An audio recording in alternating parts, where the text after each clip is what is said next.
Bismillahirrahmanirrahim. Assalamualaikum warahmatullahi wabarakatuh. Apa kabar anak-anak hebat Madsa Surba kelas 8? Bertemu lagi dengan Bu Miftah dalam pembelajaran PKN.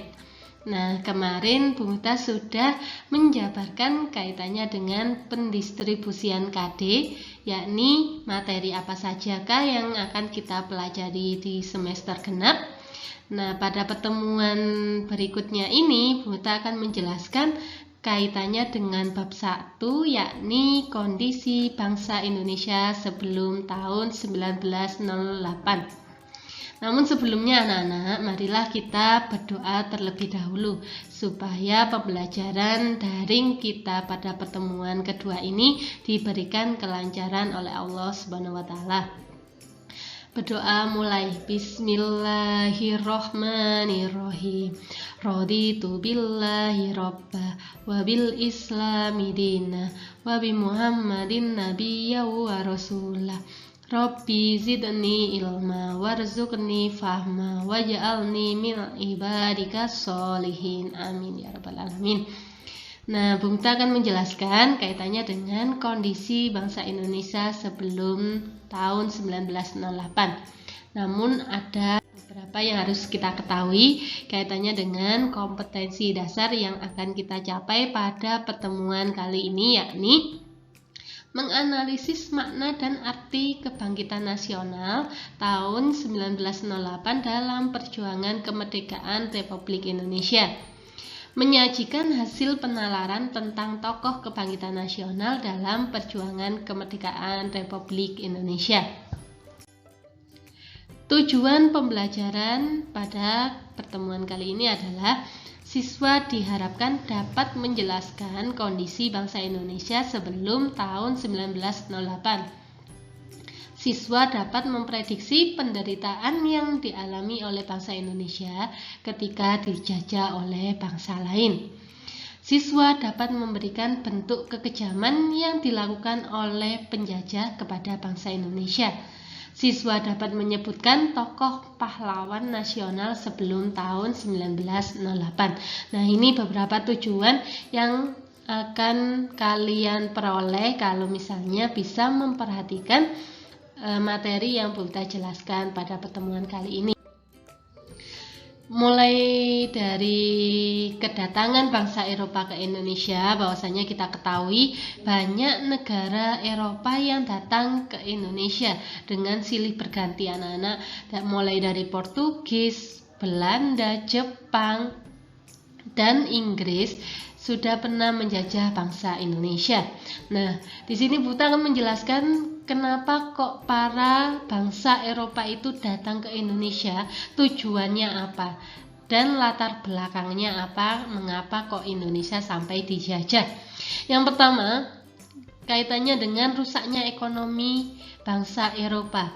Diketahui pada saat itu perekonomian di negara Eropa ini banyak mengalami kemunduran karena kaitannya dengan perang dengan sekutu yang lain, yang menimbulkan ekspedisi bangsa Eropa untuk menuju ke Indonesia.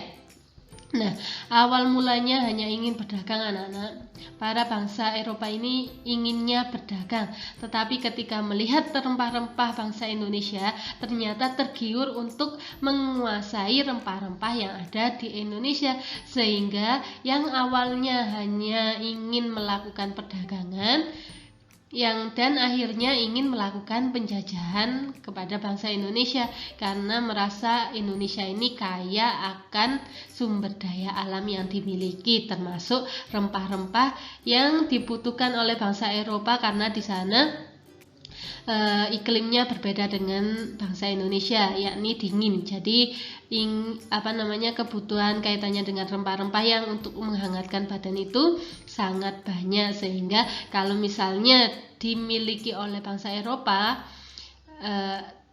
bangsa Indonesia akan mengurangi rempah-rempah yang dimiliki karena dikuasai oleh bangsa Eropa. Selanjutnya, Bunda akan menjelaskan kaitannya dengan penjajahan Belanda. Jadi awal mula ingin memiliki rempah-rempah Indonesia, Belanda ini ingin menguasai negara Indonesia ini, Nak. Jadi dulu bentuknya belum negara, yakni kerajaan Majapahit seperti itu. Nah, dibentuklah VOC. Nah, VOC ini dibentuk pada tanggal 20 Maret 1908. Tujuannya apa? Kenapa kok bangsa Belanda ini membentuk organisasi yakni VOC ini? Yakni tujuannya adalah untuk memonopoli perdagangan di Indonesia. Namanya memonopoli berarti dia yang mengatur kaitannya dengan perdagangan yang ada di Indonesia. Misalnya saja orang Indonesia ini memiliki rempah-rempah, jadi harus dipasok ke orang Belanda dengan harga sesuai Belanda menginginkan. Jadi tergantung Belanda ingin mengasih upahnya berapa. Itu namanya hak monopoli perdagangan dan harus diwajibkan dijual kepada orang Belanda. Pada masa penjajahan Belanda dikenal dengan politik divide et impera atau politik adu domba. Nah, politik ini yang sangat mempengaruhi bangsa di Indonesia karena mudah terpengaruh ketika diadu domba. Selanjutnya muncul lagi dengan bentuk penjajahan yang berbeda, yakni kerja rodi yang dipimpin oleh De Angeles pada tahun 1808 sampai 1811. Jadi kalau tadi kaitannya dengan diadu domba, setelah diadu domba orang bangsa Indonesia itu percaya, lalu dilakukanlah kerja rodi atau kerja paksa. Nah, tujuannya apa dilakukan kerja rodi ini? Tujuannya adalah untuk membangun jalan sepanjang Pulau Jawa, yakni Anyer sampai Panarukan untuk kepentingan militer. Jadi kalau jalannya bisa mudah dilalui, maka transportasi untuk mengangkut rempah-rempah yang ada di Indonesia juga semakin mudah. Itu adalah tujuan dari dilakukannya kerja rodi ini.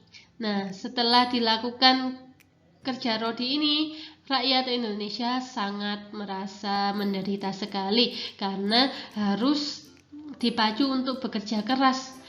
Makanya tenaganya sampai terkuras seperti itu.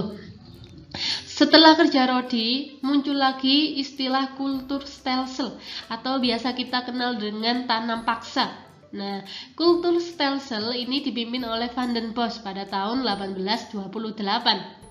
Tujuannya sudah berbeda dengan yang tadi. Kalau tadi disuruh membangun jalan, kalau kultur stelsel karena kaitannya dengan tanam paksa, yakni tujuannya adalah mewajibkan rakyat untuk menanami sebagian sawahnya dengan tanaman yang ditentukan oleh pemerintah.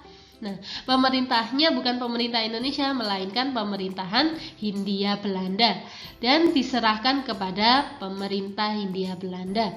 Nah, ini yang mengakibatkan masyarakat semakin menderita lagi. Kalau tadi fisiknya lebih diforsir, ya kan?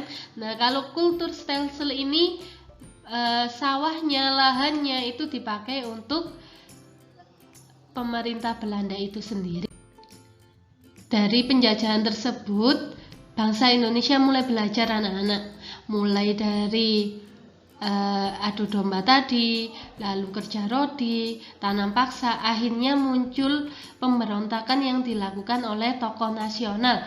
Nah, ini beberapa tokoh nasional yang ingin bangsa Indonesia itu tidak menderita lagi kaitannya dengan penjajahan yang dilakukan oleh bangsa Belanda. Di mana di sini ada misalnya Sultan Hasanuddin. Beliau berasal dari kerajaan Goa yang menginginkan monopoli perdagangan di Indonesia itu tidak dilakukan lagi karena itu sangat merugikan bangsa Indonesia. Yang kedua, Sultan Ageng Tirtayasa, ini berasal dari Banten. Tuanku Imam Bonjol, Pangeran Diponegoro, Kapiten Patimura, I Gusti Ketut Jelantik. Nah, semua tokoh ini kaitannya dengan ingin melawan bahwasanya ini negara kita, mengapa kita harus tunduk kepada negara lain atau bangsa lain, seperti itu. Setelah terjadi perlawanan yang dilakukan oleh para tokoh nasional, ada beberapa bangsa Belanda yang menginginkan perubahan, yakni meskipun menjajah, beliau-beliau ini merasakan penderitaan yang dialami oleh bangsa Indonesia. Siapa sajakah beliau-beliau tersebut? Yakni Baron van Hövell, Edward de Vestager, dan Mr. van Deventer. Beliau-beliau ini biasa kita kenal dengan Multatuli. Nah, 3 tokoh tersebut menuliskan buku yang bernama Max Havelaar. Isinya tentang penderitaan bangsa Indonesia ketika dijajah oleh Belanda, yakni di daerah Lebak, Banten. Nah, setelah itu Mr. van Deventer ini mengusulkan agar pemerintah Belanda menerapkan politik balas budi atau etis politik yang biasa kita kenal dengan politik etis. Politik balas budi yang dilakukan oleh bangsa Belanda kepada bangsa Indonesia karena merasa memiliki hutang budi kaitannya dengan rempah-rempah yang dia dapatkan. Beliau berpikir seperti itu. Nah, beliau memunculkan 3 prinsip, yakni kaitannya dengan edukasi. Edukasi ini kaitannya dengan pendidikan, bahwasanya kalau dulu para bangsawan saja yang bisa sekolah di sekolah Belanda. Nah, karena jasanya Mr. van Deventer, akhirnya ada beberapa golongan yang bisa sekolah di Stovia. Yang kedua, transmigrasi, kaitannya dengan perpindahan penduduk. Jadi diatur kaitannya dengan penduduk yang padat dipindah ke para penduduk daerah yang dirasa tidak terlalu banyak. Yang ketiga adalah irigasi, kaitannya dengan pengairan di sawah atau lahan yang dimiliki oleh bangsa Indonesia supaya mudah dalam mengelola sawah yang dimiliki. Jadi 3 poin ini banyak jasanya yang dirasakan oleh bangsa Indonesia.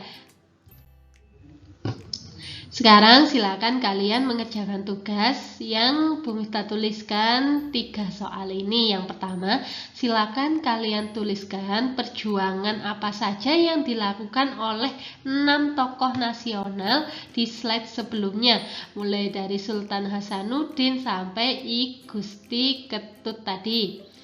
Nah, yang kedua, apa yang melatar belakangi Mr. van Deventer mengusulkan politik etis atau politik balas budi untuk bangsa Indonesia? Silakan kalian tuliskan alasannya kenapa. Yang ketiga, silakan kalian jelaskan lebih rinci tentang politik etis 3 poin tersebut. Nah, tadi apa saja yang sudah Bu Miftah jelaskan?